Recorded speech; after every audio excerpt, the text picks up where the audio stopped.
So 80s comedies, they were a staple for people who were into the comedy scene at that time. So you had your John Candys, your Paul Rubens, you had your Eddie Murphys, Yeah. Dan Aykroyd, you had Steve Martin. Yeah. Chevy Chase. Chevy Chase, you Yeah. know, so you had those type of comedic actors coming out of the woodworks who were very funny and has some fantastic movies. What movie stands out the most for you? I know I see the Three Amigos behind you. Yeah, man. Yeah. Three Amigos. And by the way, this is After School Special Podcast. Yes. We're down a man. Aaron is under the weather. I was under the weather last week, and you probably even heard it in my voice in the last episode. I had that Rona voice. Coronavirus! Coronavirus! I'm telling you, shit is real! But everything's okay, buddy. Yeah, everything is good. Good. I don't know. I kind of like my voice a little bit. Maybe I should get Rona more often. But anyway.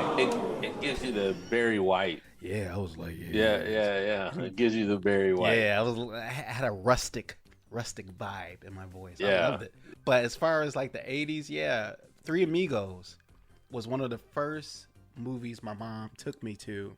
It was special because we took my older brother and that's what we started calling ourselves from the 80s until now. The Three Amigos. Ooh, you remember that shit? Who are you? The Three Amigos! Arriba! But yeah, I think that was honestly the first comedy I've ever seen in theaters. Yeah. That I can recall. In theaters. Okay. In theaters. When I was a little kid. I think for me, my first real introduction into an 80s comedy was Caddyshack. Well, we're waiting. Hey, everybody, we're all going to get laid. Ooh. Hey, John, I've never seen that. Oh, man. Caddyshack is good, dude. Don't kill Caddyshack is good. And I was introduced to it late. I had to go back and watch a lot of 80s comedies because I was having a hard time, trying to find what my shtick was going to be as far as what comedic actors I liked. And I loved every character. Rodney Dangerfield is a god when it comes to 80s comedy. I'll tell you, I'm all right now, but last week I was in rough shape, I'll tell you one thing, my wife keeps me in line, no matter how many guys are ahead of me. I mean, that's the story of my life. No respect. I don't get no respect at all. No respect at all. He is funny, self-deprecating. He was just the guy when it came to cracking me up, man. Oh, they don't give me no respect. Oh. No respect. No respect. Was Caddyshack his biggest movie? I'm trying to think. I think Caddyshack was his biggest for that. There were some other ones like Back to School and The Ladybugs, the soccer one, but that was like the 90s, I think. But yeah, man, Caddyshack, which was directed by the actor who did Ghostbusters, Egon. Yeah, he directed that. And they were all high at the time. Netflix did like the documentary, and I think that was one of the films they did. I think it was like how these films were made, and I think it was like Harold Ramis. Yeah, Harold Ramis. Yeah, I know The Films That Make Us, right? The Films That Make Us. Yes. Yeah, that's the one, and that is a good show to watch for anybody who is in this frame of loving films like this. Another one that really comes out, Planes, Trains, and Automobiles with John Candy. Did you see that one? No. Okay, so see, my mode of like films was primarily 90s because I was more so into like cartoons and stuff. Like my exposure to these films were like later on when I got a little older to appreciate them. But some of them I have seen since then. But at the time, I think Three Amigos stands out. Beverly Hills Cop stands out. Yeah, Beverly Hills Cop. But That's Planes, another good Trains, and Automobiles? Yeah, so that one is Steve Martin and John Candy. I'm kind of picky about what I eat. Some coffee. No. Milk? No. Soda? No. Some tea? No. Lifesavers? No. Slurpee? Sir, please. Just let me know. I'm here. I knew you. And Steve Martin is this businessman trying to get back home. He ends up meeting John Candy's character, who's like this loner, who he says he's one thing, but he's actually another. And So he's hilarity like a drifter? ensues. Yeah, kind of like a drifter, but he's like a friendly guy, and they keep getting into all these hilarious situations trying to get Steve Martin home.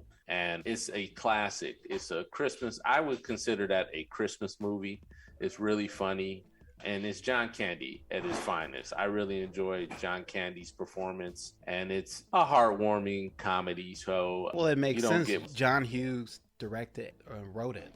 So it makes sense. I know John Candy. You know, these directors, they have like their actors that they just keep around. Like, Yeah. and I think John Candy for John Hughes was like his guy. Just like Yeah.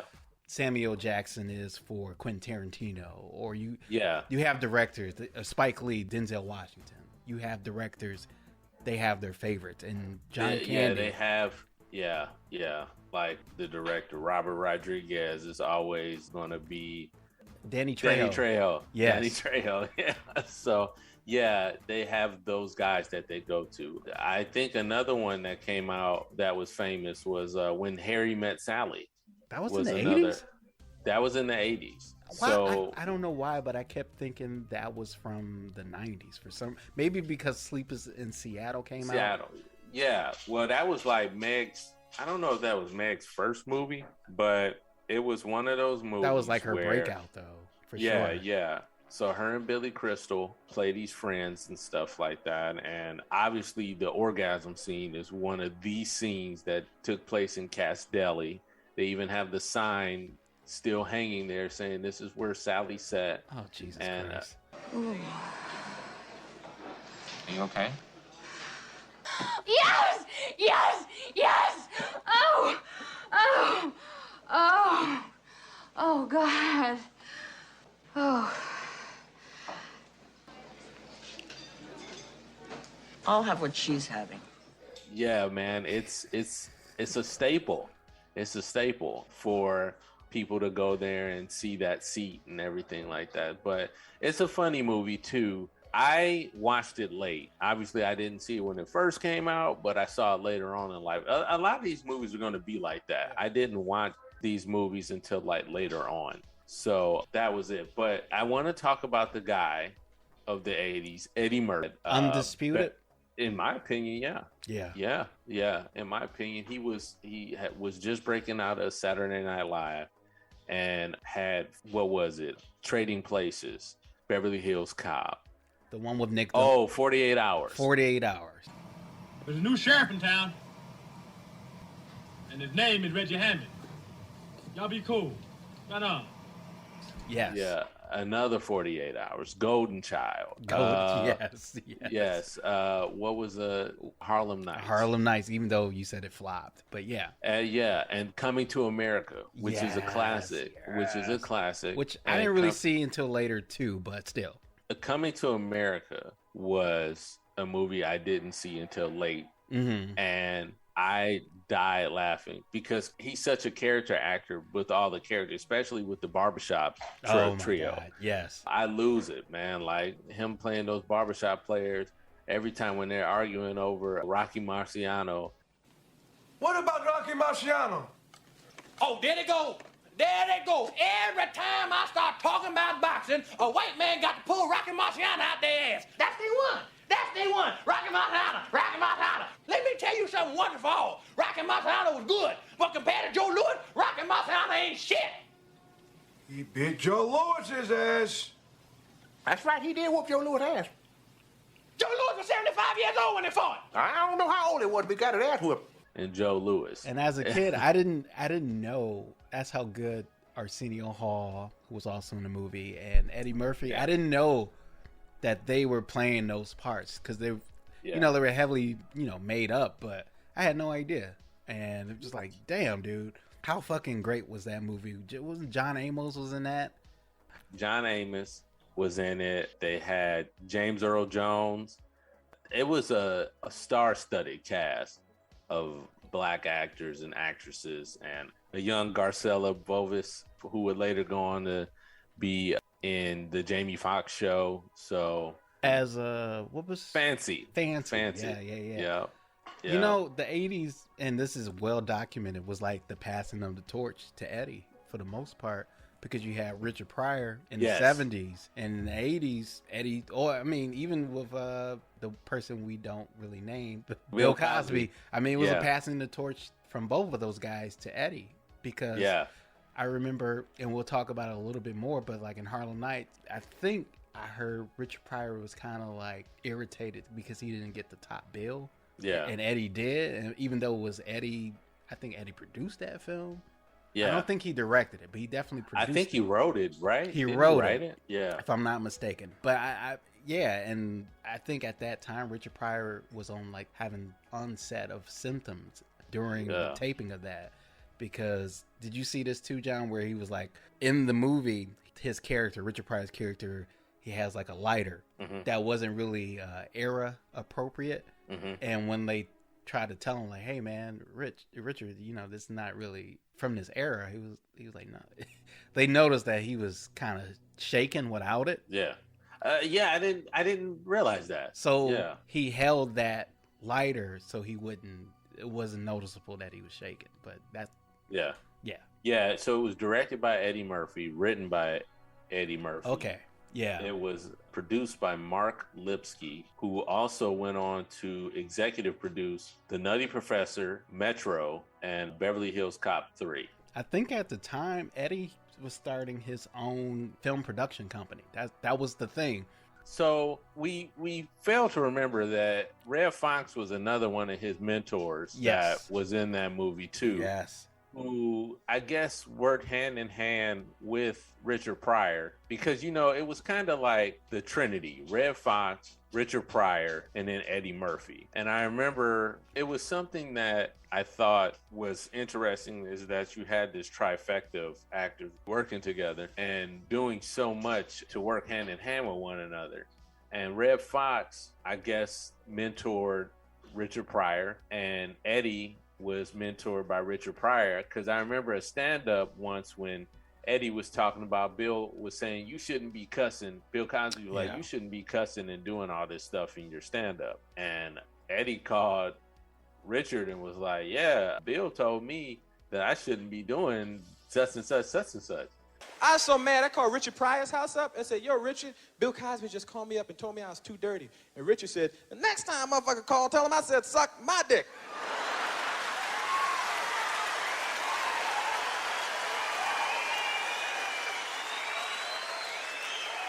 I don't give a fuck. Whatever the fuck make the people laugh, say that shit. He said, do the people laugh when you say what you say? I said, yes. He said, do you get paid? I said, yes. He said, well, tell Bill I said have a Coke and a smile and shut the fuck up. And Richard was like, you better tell Bill to have a Coke and a smile and get the F out of here. Yeah, he said, shut the fuck up and have a Coke. He said, are the people laughing? Yeah. Well, tell that motherfucker, shut the fuck up. Have a Coke. But I don't know. I think I thought it was overblown at first until I saw an interview with Eddie Murphy 2-3 years ago. It was actually on the Jerry Seinfeld show, the comedians getting coffee. Yeah. And he brought it up again. Eddie Murphy did, about how Cosby used to just hate on him.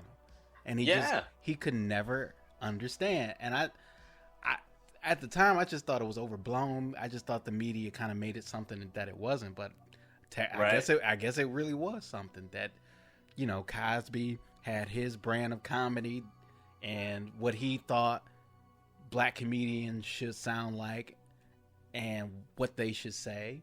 And basically, there was that generational gap that was starting to happen. And Cosby was trying to brand himself. It's so funny. He was branding himself one way, but behind closed doors, he was someplace Ain't that a completely bitch? different. Ain't that always the way? And then another fun fact about Eddie is Eddie was supposed to be in Ghostbusters. Yes. But took the role for Axel Foley in Beverly Hills Cop instead. 1987. So, yes. Yeah. So that's what Dan Aykroyd revealed, that he and Eddie wished he could have been in both, but unfortunately he ended up going to do Beverly Hills Cop. But I only imagine how that would have turned out with Eddie and Ghostbusters. That would have been as Eddie Hudson's character. Ernie Hudson's Oh my character. God, Jesus Christ. Yeah, I knew you meant. Ernie Hudson's, yes, Ernie Hudson's character.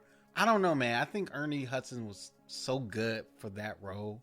Yeah. I can't really imagine Eddie, but Eddie is so talented that Eddie can do anything, man. I mean, I think it would have been a lot of improvisation if Eddie was in it, because you would have been Eddie Murphy, Bill Murray, Harold Ramis, Dan Aykroyd, all these star-studded actors competing for the camera and lines.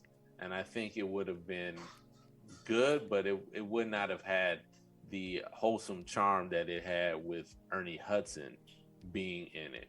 Ernie Hudson's from Detroit, isn't he? Detroit, yeah. He's from Detroit. And ironically, Axl Rose, Beverly Hills Cop character that Eddie played, supposedly from Detroit. So yes, yeah. So a lot of Detroit connections. We're always going to pull out some of those. Yeah, I'm telling you, man, it's there. Hey, babies, you liking the show? Well, thanks. Leave a 5-star rating and a comment, please. Do you want to see the guys' faces? Well, they got YouTube videos. It comes out every Wednesday before the episode comes out on Friday. You can watch this podcast on any major platform you listen to. Rate 5 stars and comment. Thanks, babies. I tell you another movie from the 80s that I enjoyed that was a comedy, Big Trouble in Little China. Yes. Old Jack always says, what the hell? Do they consider that a comedy? 1986, yeah, it's considered a comedy. Okay, it's number good. 59 on the list of 75 greatest comedies of the 80s. So, starring Kurt Russell, Kim Cattrall, and Dennis Dunn, domestic box office was 11.10 million. Well, and I looked up Harlem Knights. It didn't flop. I think the budget was like 30 million and it grossed like 90 million. It was something. It didn't commercially flop. Maybe critically it did, but commercially it didn't. So yeah, I don't know what the disappointment was. And as far as Beverly Hills Cop, Eddie got 3 movies out of that, whereas Ghostbusters, even though it did commercially well, they only got 2 movies out of that. So I think he did the right thing. I don't know. So I think he did good too. And Beverly Hills Cop was. Did you say the box office? The first one? Yeah, I have it here. Oh, you do? Good. 234.76 million came out in 1984. In the 80s too? Yeah. If you do inflation, that's probably like close to like 700 million or something like that. That's crazy. Yeah, that was one. Well, when did 48 Hours come out? Was that his first film? That's the film that put Eddie on the map, right? Was it? Well, that was his first movie. So 48 Hours came out in 1982. Yeah, that was his first movie. Yeah, yep. And that one did 78.9 million. Wow. Yeah. So I remember when that one came out. This movie, 48 Hours, pretty much is credited as being the first buddy cop film, which included 48 Hours. Wow. Led to like Lethal Weapon, Bad Boys, Rush Hour. Yeah. And obviously it had a sequel called Another 48 Hours. Is that the last time Nick Nolte was sane?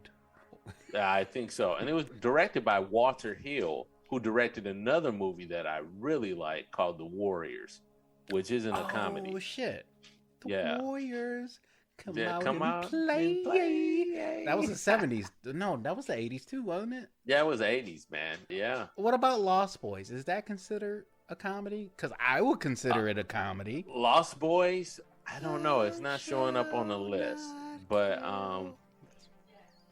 yeah, it's not on here. But Fuck it, it's on my list. God damn it! Oh yeah, we got to do our list. Yeah, but first, before we do our list, what's on the list of what you're looking at? All right, so I have 75 of the best. That's what I have. And I'm not going to go through all 75, but I will say that Pee-wee's Big Adventure is on here, yes! which is that one is number 68. So that's a good one. Okay. Yeah. So I'm trying to see what number 75 And by the way, was. Lost Boys is considered a supernatural black comedy. Okay, I can see that.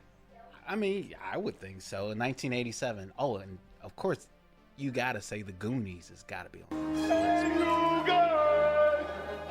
Goonies is on the list. My prediction, this isn't my list, but my prediction has got to be 16 Candles is probably going to be on there. 16 Candles is on the list. Yeah, I knew that. Yeah. Animal House is probably going to be on there. Fast Time at Ridgemont High. Absolutely. Was 60. Absolutely. Beverly Hills Cop was 57. Caddyshack is 53.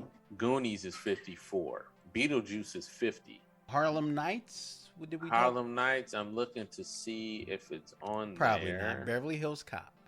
Three Amigos. 48 Hours is 65. Well, I didn't know She's Gotta Have It is a comedy. Did you know that? Spike Lee? Spike Lee? Sure, I guess so. Yeah. What about School Days? I thought School Days. Well, no, yeah, that wasn't really. That wasn't really a comedy, I guess. It had 16 Candles is 44. I knew it. National Lampoon's Vacation is 41. Did you already say Animal House? I haven't said Animal House Okay. yet. Planes, Trains, and Automobiles is 33. Another one that I didn't get to talk about before, The Blues Brothers, directed by John Landis. That's 32. Now, this one is surprising. So, An American Werewolf in London is considered a comedy. Yeah. It came out in 1981, directed by John Landis. Yeah. So that's another one. Highlander? Is Highlander considered a comedy? Oh, you don't know. Maybe.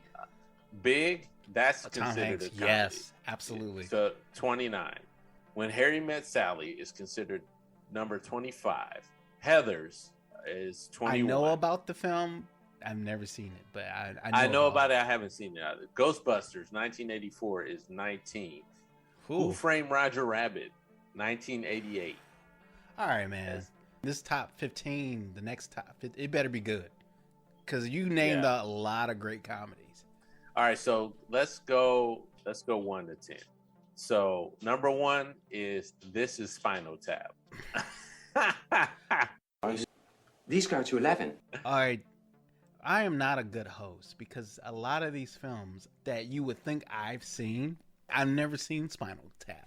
I've been in a band for like 15 years of my life. Yeah. I've heard about this, and they're going to do a part 2. I heard they're doing a part 2. They are going to do a part 2, and Spinal Tap. So I'm going to hold off judgment. I don't know. Yeah. So I think we need to do that as a live stream. Yes. Like so you've never seen it either. You never? No, seen I haven't. Which is a shame because I like a good comedy. So yeah, we need to stream us watching it. Spinal Tap is the seminal, like every band that becomes a band, they watch that film. Or a band, when they go on tour, that's like one of the things they have on tour. They have Spinal Tap. So this is Spinal Tap. So damn, that's number one? No, yeah. Hold on. Did they say why? No, they don't. And it made domestic office was 0.19 million. So just 19 million. I don't know why they put 0.19 million. Back to the Future is number 2. The first one. The first one. Marty. Yeah. Okay, sure. Crimes and Misdemeanor, directed by another controversial person, Woody Allen. That was 1989.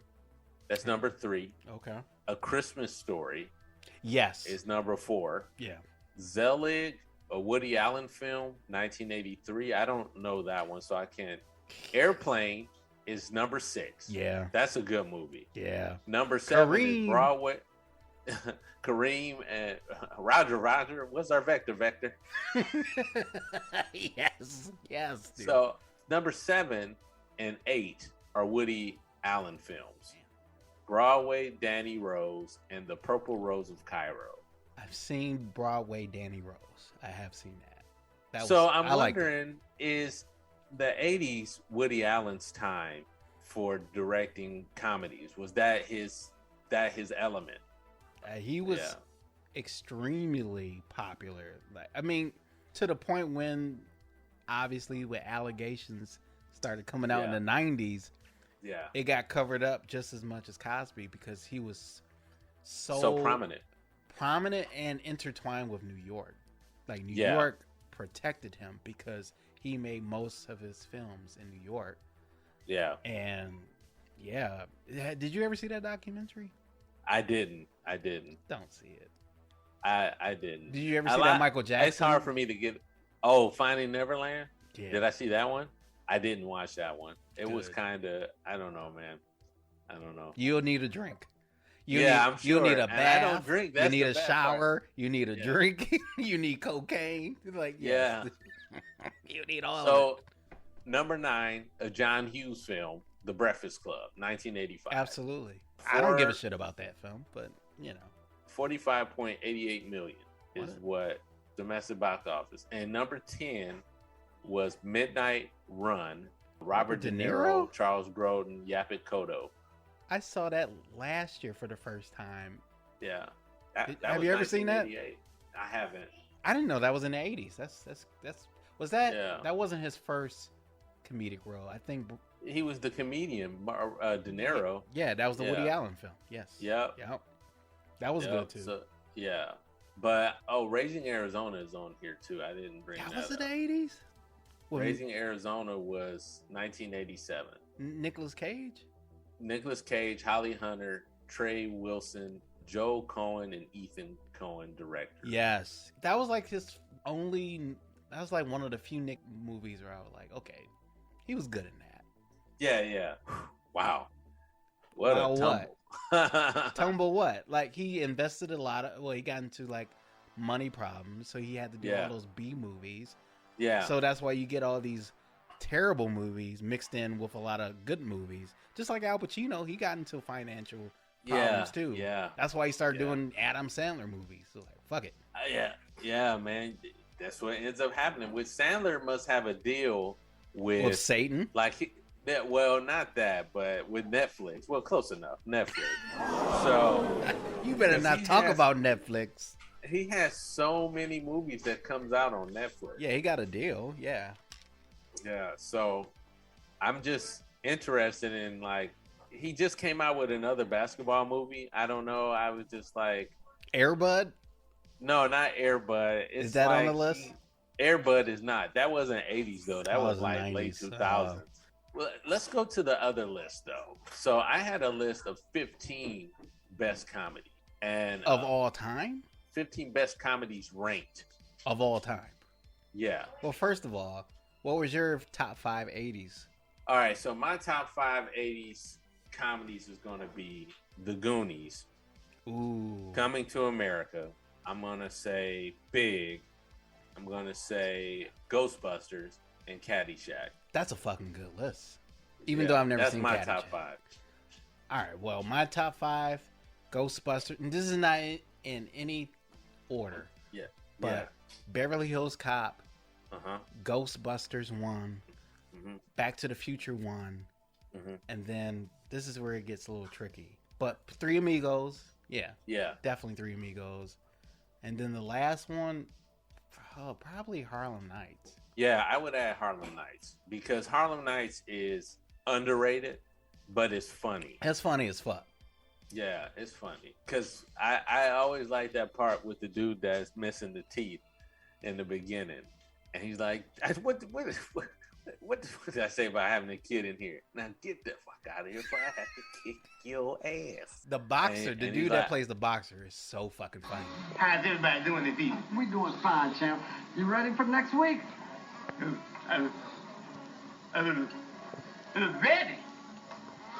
Yeah. I'm ready. come next week, I'm knocking somebody the fuck out. You understand what I'm saying? Yeah. The stuttering dude. Well, I'm kick his ass. yeah. He's hilarious, but don't take this ass whooping personal. So Eddie owned the 80s, but I don't know, Bill Murray and Eddie, or is it Steve Martin? Oh, Eddie? you know what I didn't see on the list? What about Bob? That's Bill Murray and Richard Dreyfuss. When Bill Murray, what about Bob is one that I'm surprised I didn't see on there. Because Bill Murray had like 4 decades.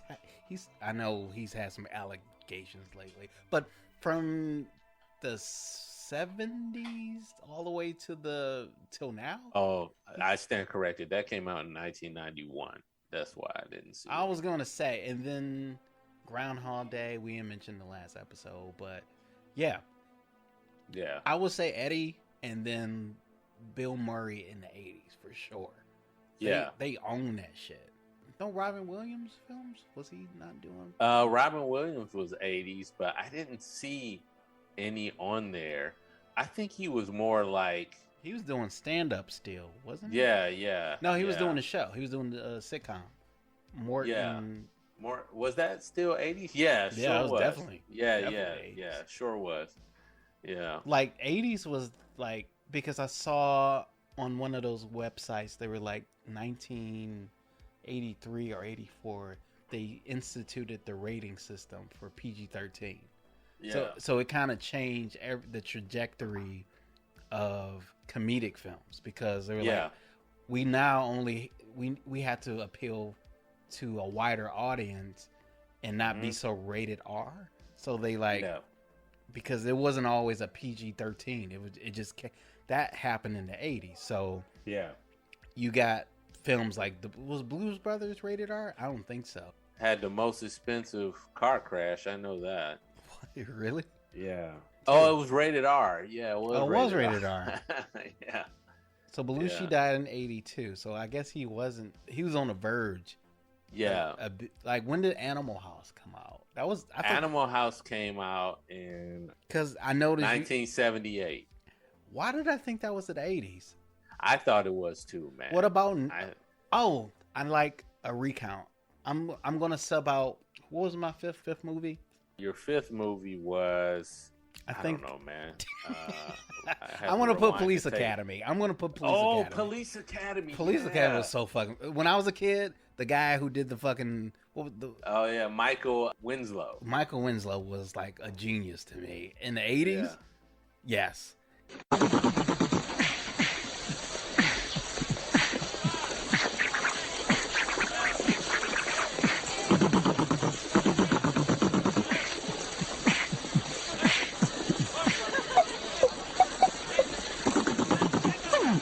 Who did that? We didn't. And what about Nerds? That's not on the list. Revenge of the Nerds. Yes. So Police Academy came out in 1984. Yeah. And Yeah. So Revenge of the Nerds came out. I'm surprised we didn't see that either. Like Police Academy, Revenge of the Nerds, Three Amigos. 1984 was Revenge of the Nerds. That shit was so fucking fun. As a kid, that shit was so fucking funny. I wonder if there's a lot of people that listen to our show that thinks the same way. I still believe that fucking Police Academy was one of the best comedy fucking movies of all time. Yes, and you know what, dude? They had a whole bunch of sequels. Revenge of the Nerds 2, 3, and 4. But those were not as good as the first one. Didn't they have like 9 sequels? I thought they had like 9. No, they have 4. And then they have a remake that was supposed to happen. So what about Naked Gun? Is that on the list? Naked Gun. Was that 80s though? Yeah, well, hell yeah. I've heard police work is dangerous. It is. That's why I carry a big gun. Aren't you afraid it might go off accidentally? I used to have that problem. Leslie Nielsen is a funny actor, and it had OJ in it. Wasn't that funny? Yeah, nah, that was funny. Yeah. That's why people didn't believe that he did anything. They're like, that's Juice. Like he wouldn't do that. He's funny. The Naked Gun was 1988. Yeah, man. Yeah, but that was a spinoff of the show known as Police Squad, which was 1982. Naked Gun was? Yeah, Police Squad, which was a crime comedy, and it starred Leslie Nielsen as Frank Drebin. He was on that TV show. Yeah. No shit, yeah. I didn't know that. Where is Leslie Nielsen from? Is he from America? Leslie Nielsen was from Regina, Saskatchewan, Canada. I knew it. From Canada. And he lived all the way to 84. Oh, we forgot one. I'm Gonna Get You, Sucker. I'm Gonna Get You, Sucker. Oh my God, yes. Yeah. May I help you, sir? How much for an order of ribs? $2.50. $2.50? How many ribs do I get with that? About 5. 5? Okay, let me get one. Right on. One order. One order ribs. No. One rib. One rib. I sure am hungry. Hey guys, if you like to see us in the flesh, we have video highlights of our episodes we release on every Wednesday before the new episode that comes out Friday. As always, you can catch this podcast on any major platform you listen to podcasts. Please make sure to rate us 5 stars and comment on how you're liking the show. After School Special Podcast. It's this lady, and she's like, "Hi, welcome to my vagina." After School Special Podcast. What robot pet starts out speaking a unique language, but eventually speaks English? Gloopy? The fuck is a gloopy? Podcast comes out every Friday.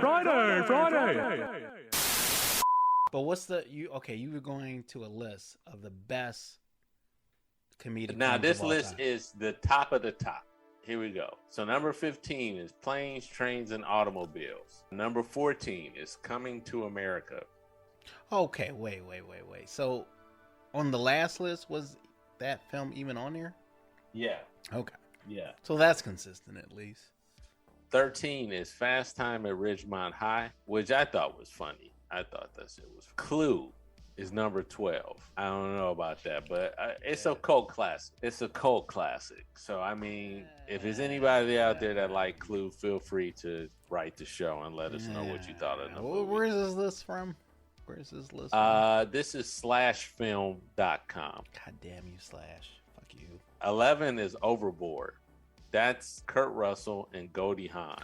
Oh, I've seen that. Oh, yeah. That's when he tricks this woman who's rich to be his wife. It's some weird. Overboard is Kurt Russell took advantage of Goldie Hawn's amnesia to convince her that she was his wife and the mother of his 4 rambunctious young sons.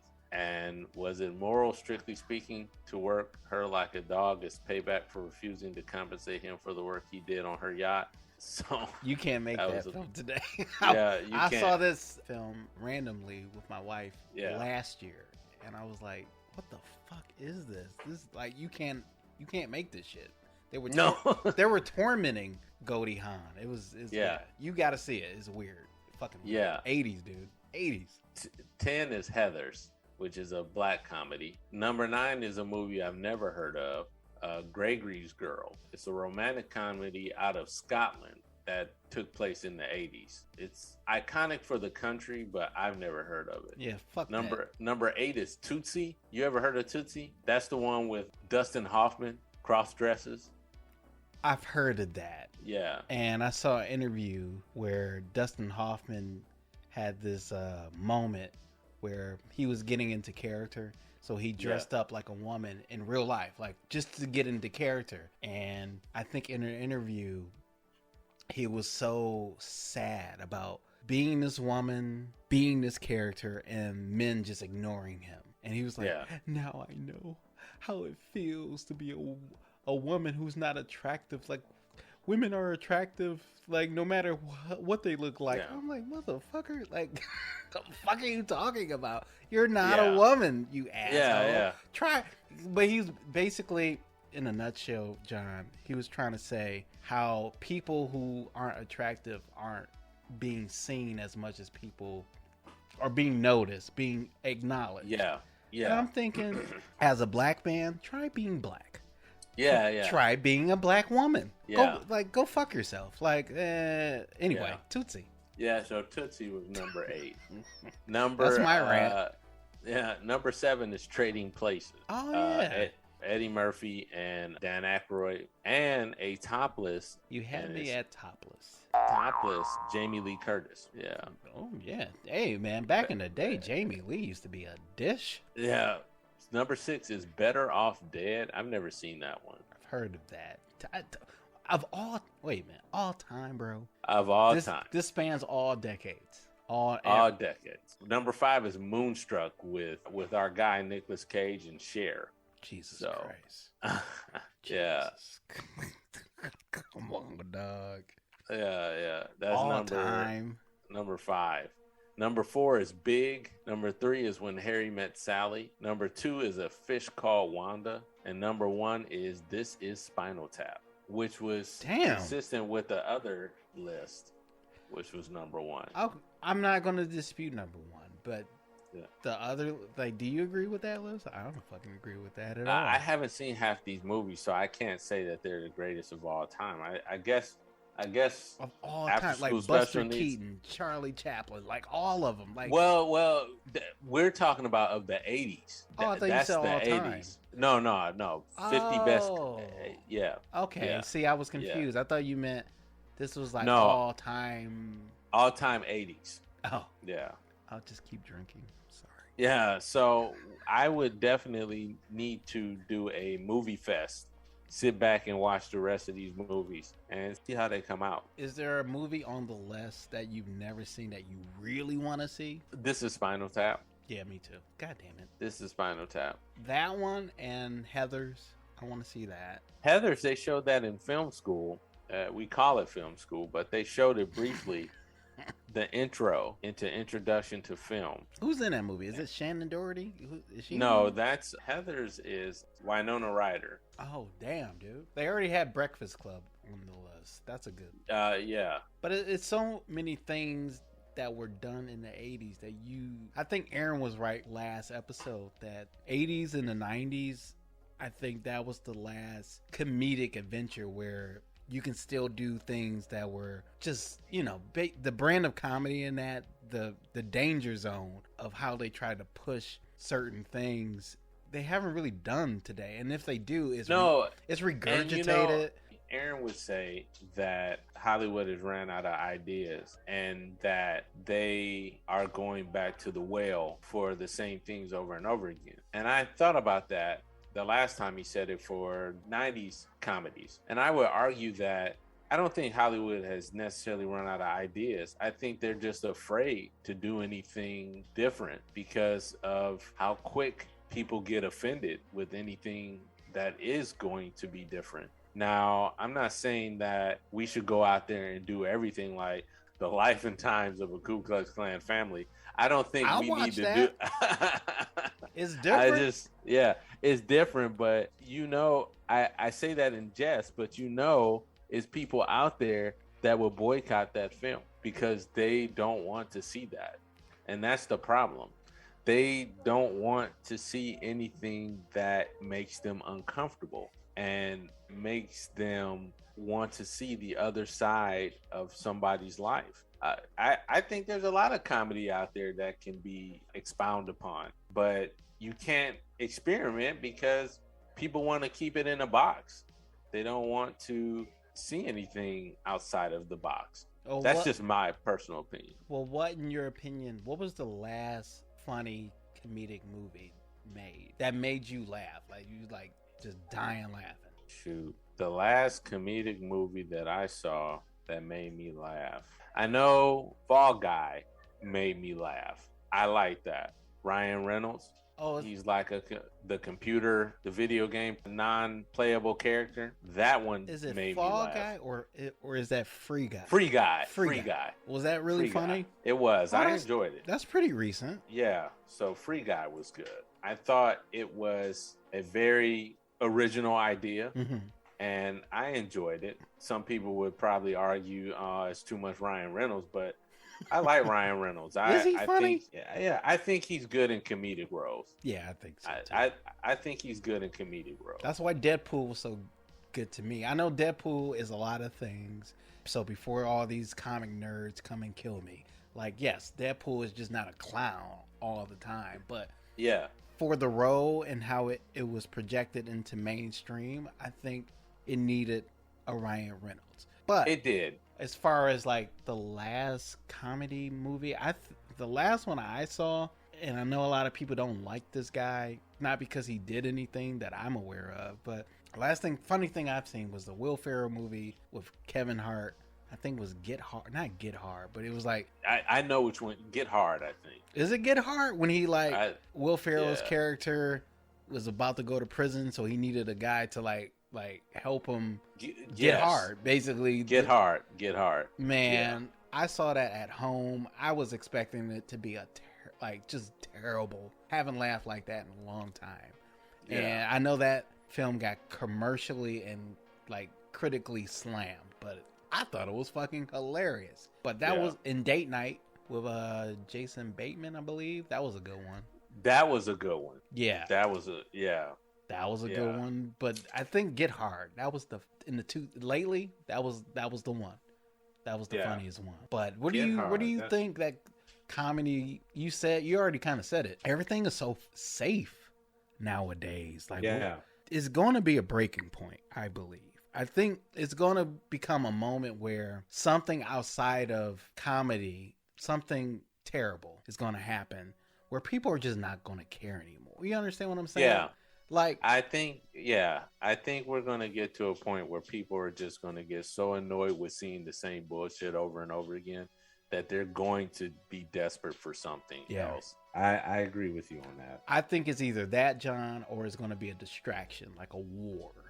God forbid. Or something that's like, we used to think this was a serious issue, but now we're dealing with this. So we're not even paying attention to social norms anymore. No. And I am saddened by the fact that it even has to get that far. Like, Henry Winkler said that, and people got offended when he said it. Like, it's going to take another war before people start to realize that we need each other. Like, that's... How sad is that? Yeah, that's unfortunate. I mean, this is a comedic nostalgia podcast. We try to have fun here, but when issues comes up like this, where we're debating on how funny can a person be without being offensive, it's like, God damn it, man. It's sad. And that's what comedy is for. Comedy is for pushing the envelope. But you have some comedians out there who will tell you, like Cat Williams came out not recently, but he did say a few months back, like, comedy is about doing what your fans want you to do. He was saying that if the fans don't like it, then why keep doing it? So comedy is about doing what's best for the majority and not for the minority. So, just to kind of cut in just for a second, do you consider comedy art? I do. Art is, for me, is being able to observe what you are seeing and appreciating what it is. But it has to be a certain kind. It depends on who's presenting it. Like, I've seen comedy that's gone ugly real fast. Like, I remember, who was that? George Lopez did a set, and this black woman didn't like what he was saying. And he was telling her, he was like, "You need to shut up, bitch. Sit down, bitch. I'm doing a joke here. You need to sit down." Like, I was like, whoa. Like, it went from being funny to him verbally assaulting this woman to try and get a laugh. Well, he's being defensive. Yeah. It's like coming to your place of work and you trying to work and disrupting you. Now, he might have taken it to the 10th degree, but it's a cause and an effect. You know? Yeah. It's one of those things, man. Like, it's tough. Very tough for me to say I couldn't do it. I don't want to do it. Like, I could not be a comedian. Yeah. I mean, we're not comedians, but we're doing it. We're putting ourselves out there, and we're putting ourselves out there, but I'm not somebody who could go to a nightclub and try to entertain for 20-30 minutes a group of drunk adults. I can't. You know, especially in the day and the age of, in our time of AS, after slap, where you have to go up there and try to perform and worry about people coming up on stage and doing something to you. Well, my issue, John, is not only that, everything you just said, but the camera phones and the videos. Like, America and now the world has turned everybody into a snitch. Yes. Like, they take pride in it. Whereas 30, 40 years ago, we were taught the same thing. Mind your business. Mind your motherfucking business. Like that. Yeah. That's what we were taught. And I think the government, our government, and the popular media has basically made it okay to snitch on your neighbor. Oh, he said something wrong? Okay, get him.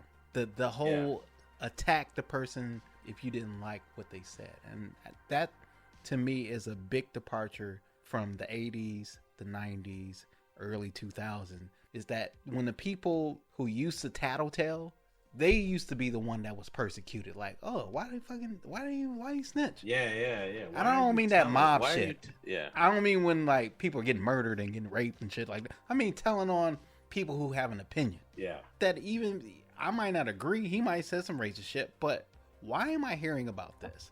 And this shit was filmed in this guy's house. Why am I even seeing this shit? Yeah, because I think now that's rewarded. It's rewarded. Well, what, clicks and views? Yeah, clicks and views. Like, I was the one to be able to catch this guy with his pants down.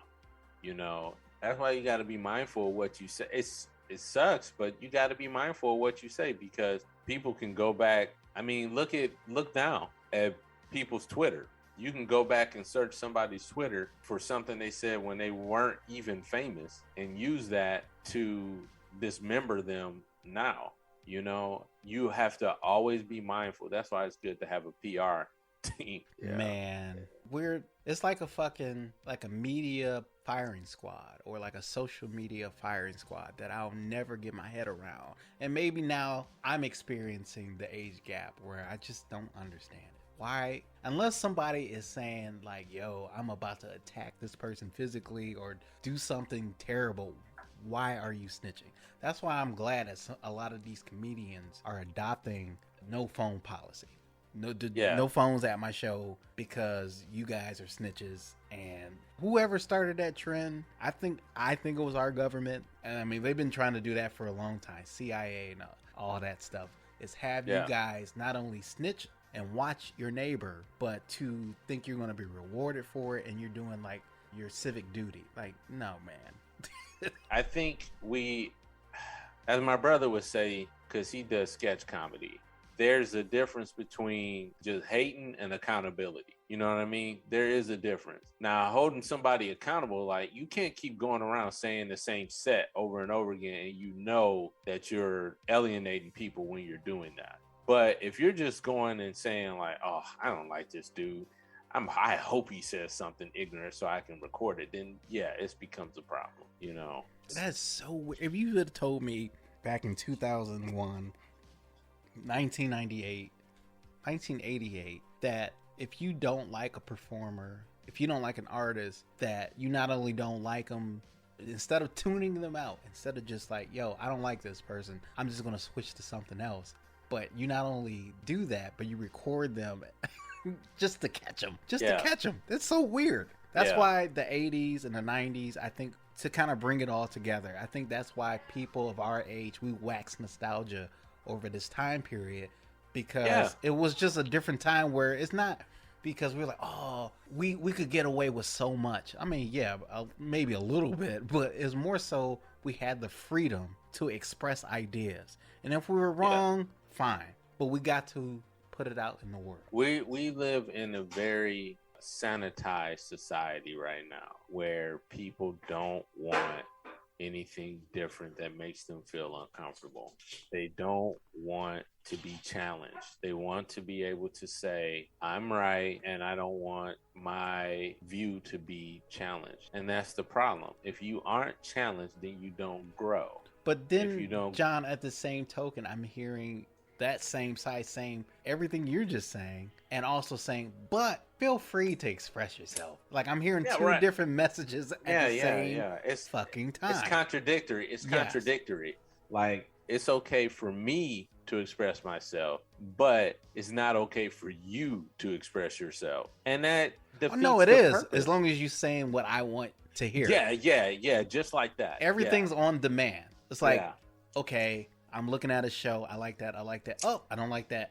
I'm going to the next show. That's fine. But they'll do like, not only I'm going to go to the next show, but they want to do that fucking... Oh, like Zagat's or something like yeah, that? like on the way out the door, they're going to say, well, that motherfucker said this and he was whack. I'm blah, blah, blah, blah. Like, no, just leave.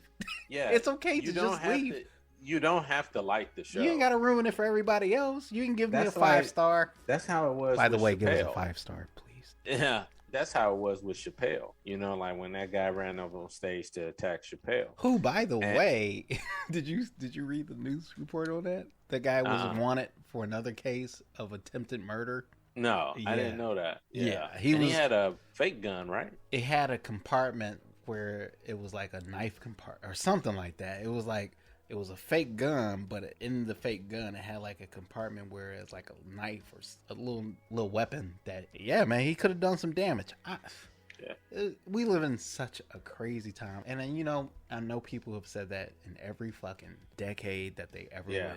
And I have to catch myself sometimes. Like, we keep saying we live in the craziest era, but honestly, if you go back 2,000 years, they probably thinking the same fucking thing. Like, Think of the people who were going through the Black Plague. They were like, this has got to be the craziest time. You know? And think about mass murderers. And by the way, this is After School Special Podcast. So we were comedic. This is a comedy nostalgia. The comedy part 2 of 80s comedy, and we're talking about mass murder. But we talking about getting away with shit. Think about being a mass murderer back then. Oh my God. No forensics. No fingerprints. You just killing all willy-nilly. Yeah, just going ham. Killing people. Ham. Yeah. This is not a test. We'll return after these messages. I'm playing the rain and take a break. 7-Up so cool and clear. Yeah, it feels as good as the rain that's out here. Gotta take a break. 7-Up. I wanna play in the rain and take a break. Feels so good coming down. Now you could win a year's worth of free travel on United Airlines, plus $25,000. Look for the 7-Up Play All Day game. 7-Up. Now back to our story. But back to the 80s. If there's one, and we talked about this so much in other episodes of how much we don't like when people remake films. They already did Ghostbusters, which nobody liked. The last Ghostbusters was good because it had the Paul Rudd cast. one?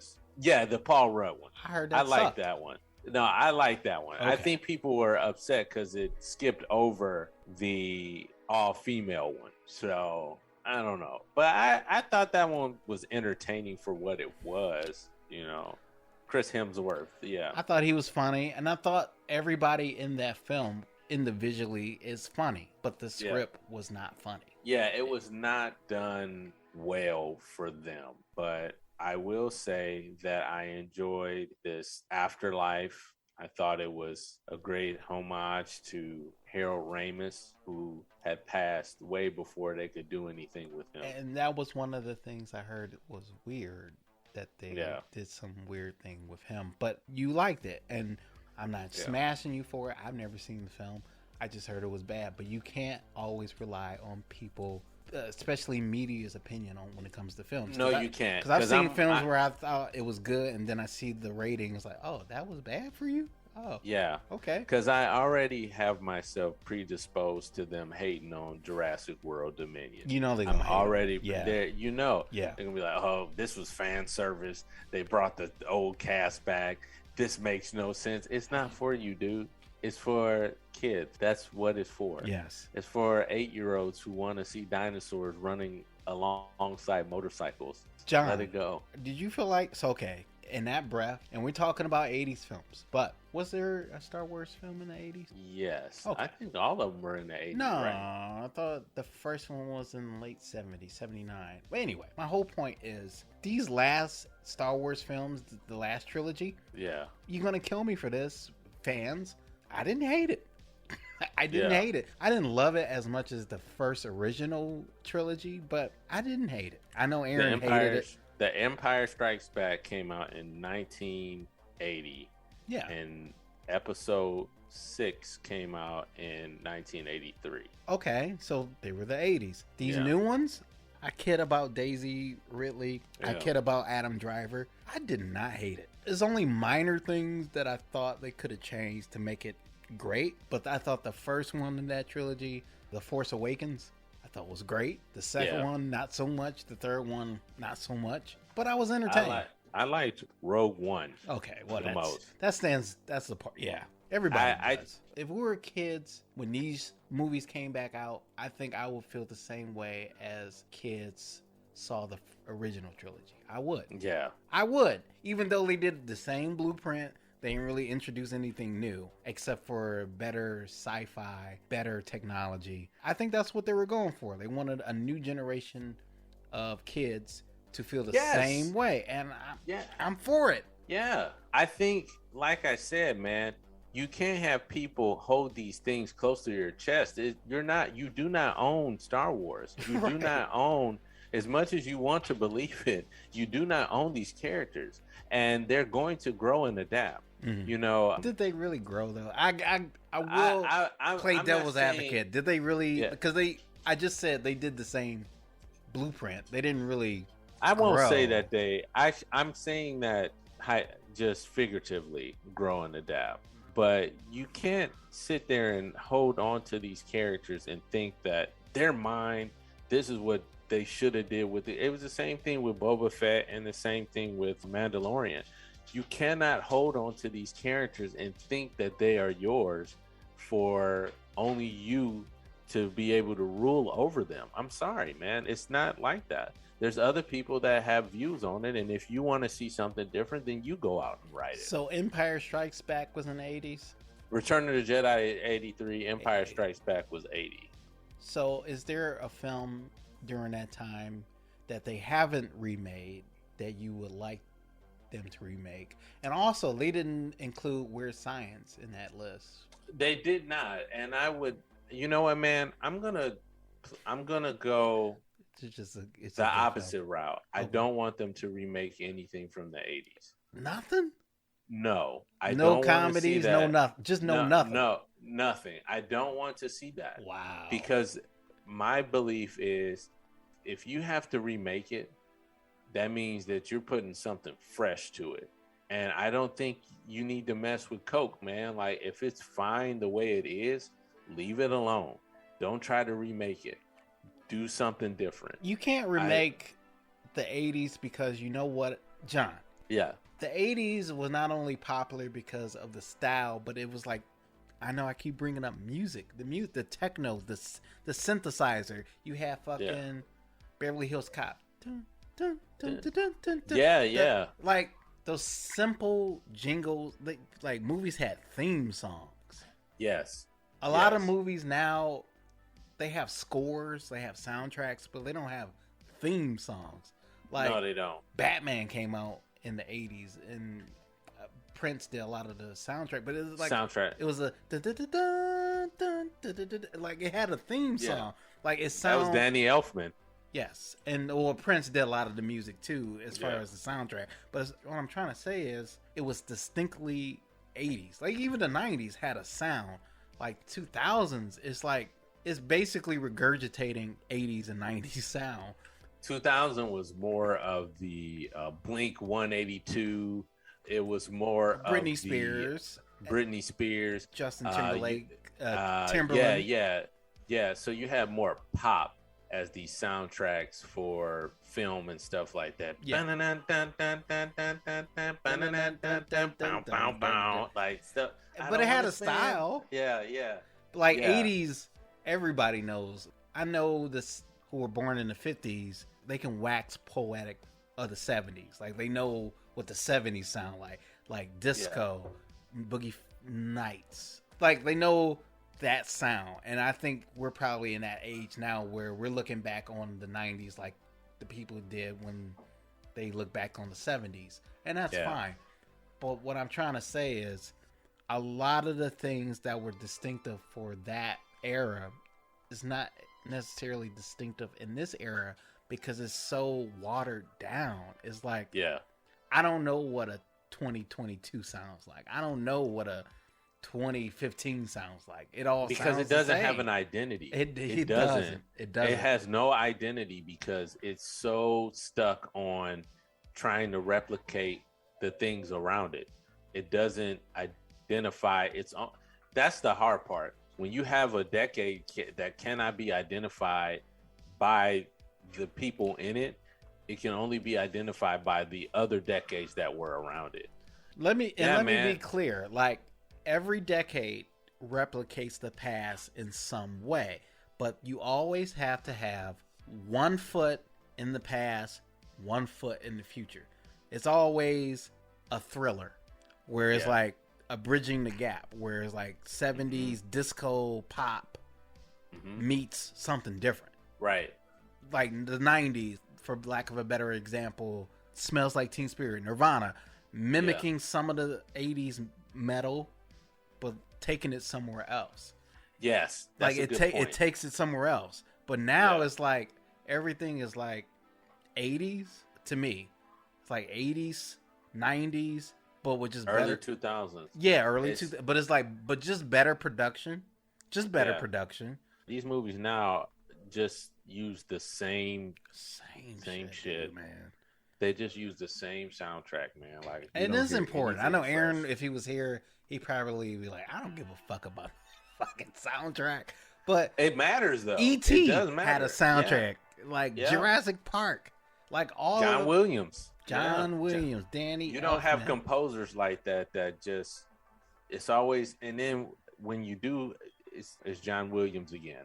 You know, who ends up, and I think he's not writing any more superhero soundtracks. Oh wow! Or I think Disney with these movies, they use other pop stars for like Marvel movies. That's what makes a Marvel movie more recognizable, is they use a pop star or a rap star and use that song and put it in the soundtrack. But to wrap it all up though, like I know to recap this whole episode, John doesn't want to see any remake from any film that was made in the no remakes. No remakes.